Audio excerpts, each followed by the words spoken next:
safe, confidential place for women. I'm Jill Horner. This is Comcast Newsmakers. With me is Erin O'Hanlon. She is with the Women's Center. Thanks so much for being with us. Thank you so much.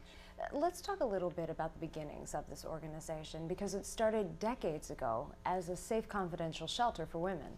That's right. It was a group of community people who were interested. They saw that there was a need in the community for people who were in unhealthy relationships to be able to get someplace safe. And so they started out by forming a shelter, and from there the Women's Center's really grown. We have a lot of different services. We provide childcare services. We provide job readiness services. We provide a lot of training opportunities as well. So now we really focus on women and children and people in their lives who are supportive to them. But you're also looking to expand services. You recently received a grant, and this grant is related to fathers. Give us an idea as to how this new program works. Well, we did, in fact, receive a grant from the Pascal Sykes Foundation very generously to begin a whole father's care program here in Atlantic County. And it's specifically focused on fathers who want to be better fathers.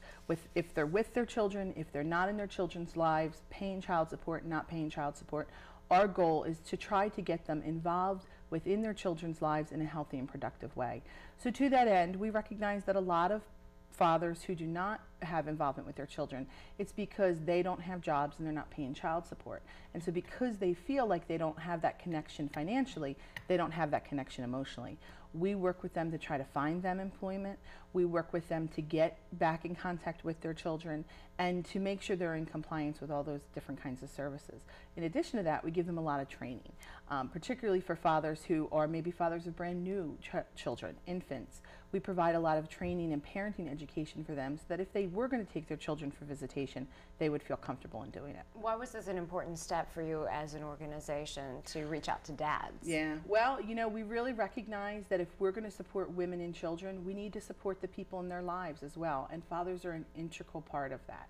So that's really what it's about. For us, we want to raise the status of women and children in Atlantic County, and by supporting fathers, we're doing that. Let's talk a little bit about your shelter. This is in a confidential location for obvious reasons. You want to protect the women that go there. Yes.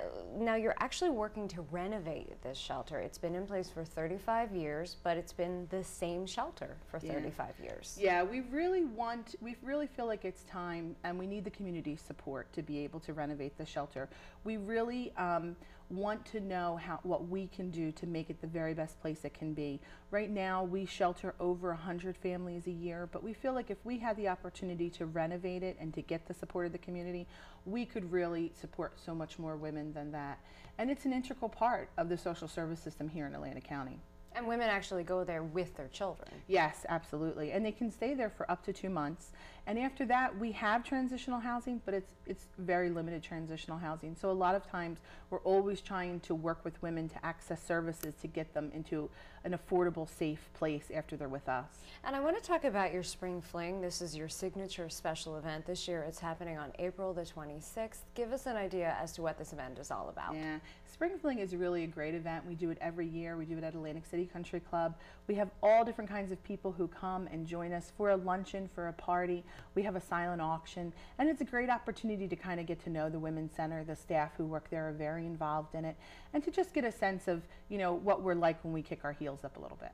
And again, this year it's being held on April the 26th. How can people get involved? People can get involved by, if they're interested in purchasing tickets, they could come to the website, which is acwc.org, and be able to purchase tickets through the website. We're selling tables as well. And you know, people can always support us by donating an item. We have a silent auction every year, and this is our 7th year that we're having it. And Erin, we have a phone number on the screen. It's a 24-hour hotline. Who would you encourage to pick up the phone and call? I would encourage anybody who is not sure about their relationship.